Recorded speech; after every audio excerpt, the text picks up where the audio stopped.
आज हमारा टॉपिक है नॉर्मल डिस्ट्रीब्यूशन। नॉर्मल डिस्ट्रीब्यूशन एक कंटिन्यूस डिस्ट्रीब्यूशन है और जहाँ तक हम इसके बारे में जानते हैं कि ये एक ऐसे वेरिएबल के लिए बनाई गई है जो बेसिकली नॉर्मल यानी कि नॉर्मल फेनोमिना को डील करते हैं। जैसे हाइट हो गई, वेट हो गया, लेंथ हो गई, ये बाय नेचर जो है ना ये नॉर्मल होते हैं। तो अगर हम इसको लिंक करते हैं एक कंटिन्यूस डिस्ट्रीब्यूशन को डिस्क्रीट डिस्ट्रीब्यूशन जिसको हम बाइनोमियल कहते हैं, तो यानी कि बाय डेफिनेशन अगर हम इसको देखें तो हम यूँ भी कह सकते हैं कि ये बाइनोमियल डिस्ट्रीब्यूशन की एक लिमिटिंग फॉर्म है।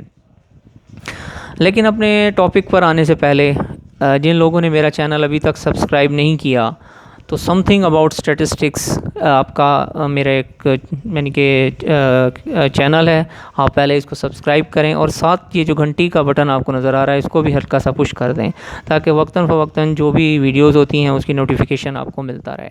तो आते हैं अपने टॉपिक की तरफ। तो नॉर्मल डिस्ट्रीब्यूशन को हम बुनियादी तौर पर कह सकते हैं कि बाइनोमियल का ये एक लिमिटिंग फॉर्म डिस्ट्रीब्यूशन है।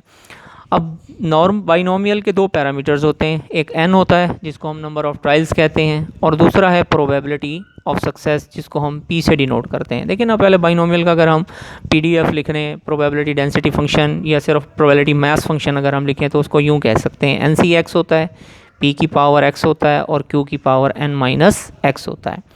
इसमें p जो है हमारे पास जिसको हम कहते हैं प्रोबेबिलिटी ऑफ सक्सेस और q जो होता है वो प्रोबेबिलिटी ऑफ फेलियर को डिनोट करता है।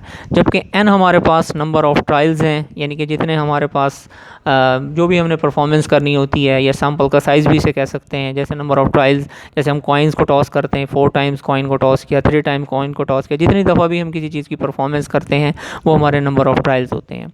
अब नॉर्मल डिस्ट्रीब्यूशन बाइनोमियल से कैसे हम बनाएंगे, यानी कि जब हमारे पास नंबर ऑफ़ ट्रायल्स या n वेरी लार्ज हो जाते हैं या सपोज टेंड्स टू इन्फिनिटी हो जाते हैं या लार्ज हो जाते हैं और प्रोबेबिलिटी ऑफ सक्सेस p हमारे पास जो हो जाता है वो p और q यानी कि प्रोबेबिलिटी ऑफ सक्सेस और probability of failure approximately equal हो जाएं।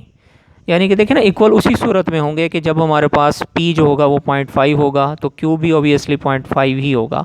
या अगर हम यूँ कहें कि 0.45 हो जाए और ये जो है q 0.55 हो जाए। देखें, सिमेट्रिकल डिस्ट्रीब्यूशन बाइनोमियल उसी वक्त बनती है जब हमारे पास p जो है 0.5 हो जाता है।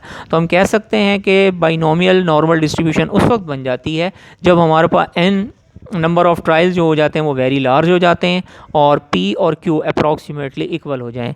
तो जो डिस्क्रीट डिस्ट्रीब्यूशन यानी कि बाइनोमियल है वो एक नई डिस्ट्रीब्यूशन में कन्वर्ट हो जाती है जिसको हम लोग नॉर्मल डिस्ट्रीब्यूशन कहते हैं। तो अगर बेसिक